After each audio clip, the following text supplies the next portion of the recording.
Welcome back to another one of Nathan Bell's commentary videos. Like, subscribe and share. Get involved with all of Nate's thoughts and his art. And today, Nate wants to talk about MK Ultra. Yeah, well, I learned about MK Ultra, Project MK Ultra, about maybe 7 or 8 years ago when the US government declassified a whole bunch of documents onto the internet. The documents had actually been declassified since 1995 or 1996, and they were available, I think, in the Library of Congress or one of the libraries in America. But about 7 or 8 years ago, they were put online so that the whole world could reach them. And I read many of those documents. I read hundreds of those documents from that batch of declassified documents. It was a part of my big research binge into a whole range of issues. It's really complicated to get your head around what was actually happening at that time in America when MK Ultra was running. So if you don't know what MK Ultra was, it was a secretive program run by the CIA and the US military in the 50s and the 60s with the objective, a number of objectives, but essentially the overall objective of learning how to mind control people. And the justification given for running this program was that this was what the Soviets were doing. CIA was of the view that the Soviets were exploring indoctrination and mind control techniques. So the Americans felt that they had to also explore indoctrination and mind control techniques to stay on par with the Soviets. It was part of the Cold War arms race, basically. I think there's some question about whether the presidency actually knew that MK Ultra was going on, or whether it was kept from the presidency. And it's important to note that MK Ultra is not ongoing. A lot of conspiracy theorists who don't understand the subject have this feeling that MK Ultra is this ongoing mind control program. It's not. It was shut down in the late 60s by one of the presidents. I think it might have been Kennedy. Someone shut down the program after it was deemed inappropriate.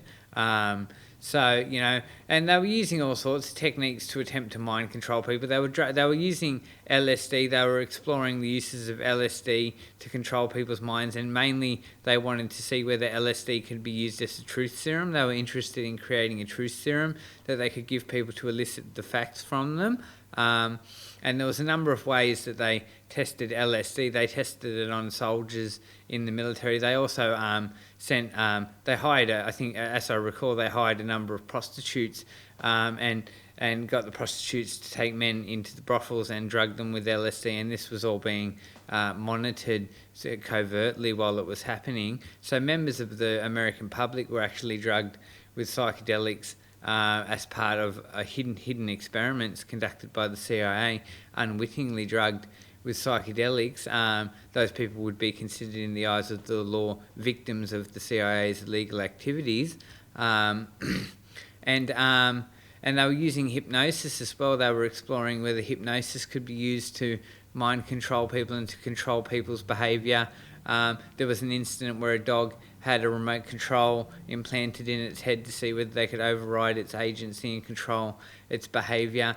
The hypnosis really interested me for a long time, and I read a lot of the documents about the experiments with hypnotherapy to see whether you could seize control of someone else's free will. I want to be a wizard and have magical powers, and I place hypnosis in psychic powers category. And I tried to hypnotise a few people, and there is one man out there who will actually tell you that I successfully hypnotised him.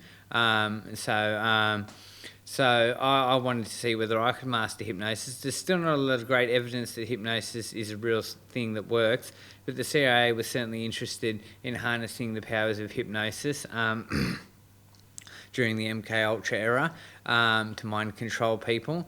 And it's interesting to note that throughout the course of the experiments of MK Ultra, a number of the experiments were conducted in mental institutions on mental patients living in mental health institutions, as they did back in that era. And there were a whole lot of psychiatrists involved in the MK Ultra experiments. Now, a lot of the psychiatrists who were conducting experiments on behalf of the CIA in mind control didn't know they were working for the CIA, so they were not directly aware that they were working for the CIA, but some of them did know that they were working for the CIA. Notable psychiatrist who knew he was working for the CIA was Dr.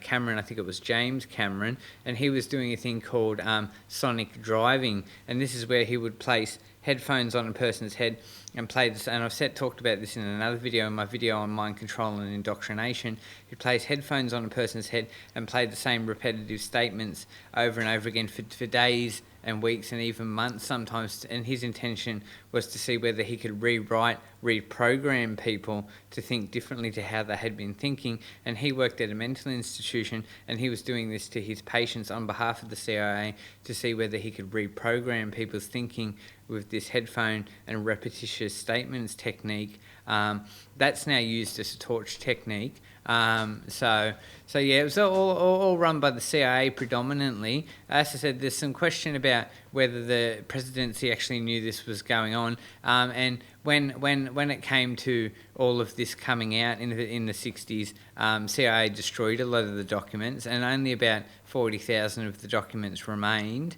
So a lot of the documents were destroyed. Now, the thing about MKUltra that I like to point out is, a lot of people know that the CIA failed to mind control people. They weren't able to. It was shown largely that they couldn't do this. They couldn't indoctrinate people. They couldn't seize control of people's free will and turn them into mindless drones. So for me, it's not about saying that the CIA has the ability to mind control people. It's about saying, what was their agenda? Who is this organisation, part of the US government, who we're supposed to believe are righteous and just, who have this agenda of learning how to mind control people, and will actually go out and conduct experiments on unwitting members of the public of their own nation with this agenda of mind controlling people.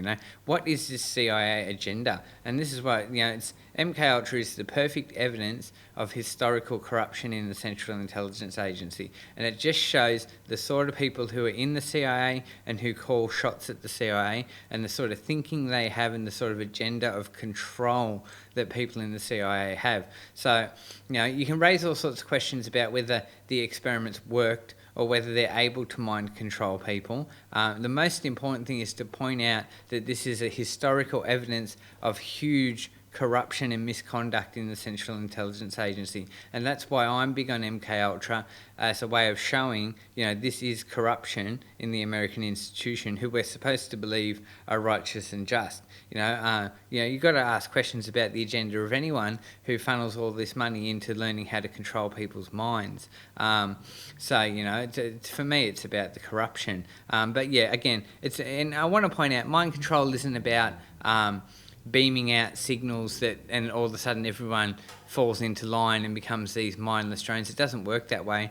Indoctrinating people, as I said in my video about indoctrination, is a slow process where you have to slowly assimilate someone to your views, and this is what a Christian pastor would do when they keep repetitiously telling you this is what Jesus wants you to do over and over again every week in sermon. Mind control is a slow process. You can't just do it overnight, and you're certainly not using towers to beam out signals that seize control of everyone. That's a fantasy that conspiracy theorists have and people who don't understand the subject. So I studied MKUltra extensively, and I think it's important to be aware that a government institution had this agenda, and that a government institution was willing to justify this sort of misconduct in the name of what we're supposed to believe is a righteous cause. They justified it to fight the Soviets and to be on par with the Soviets, as so much wrongdoing was justified during the Cold War. So we want to talk about appropriate conduct from governments, and MKUltra is an example of inappropriate conduct from the American government, and particularly from the Central Intelligence Agency. So that's why I think it's important for people to know about MKUltra, and I've tried to teach people about MKUltra for years. I've distributed documents from the MKUltra files around Newcastle. I've stood out the front of nightclubs and given people the documents and talked to people about MKUltra, and for the most part people just don't accept it. they think it sounds ridiculous, but it's all completely factual and happened and is historical fact, and you can go and learn about it. The other thing I want to say about MK Ultra is I don't feel it's received suitable press coverage. It's a real issue. It happened. It's a huge evidence of historical corruption from the American institution, and it receives next to no press coverage. And that really frustrates me because it shows that the press won't cover subjects that deeply criticise the American government. So the press has got to get on board with criticising these sorts of programs and showing that the security community does this sort of thing when they're left unchecked.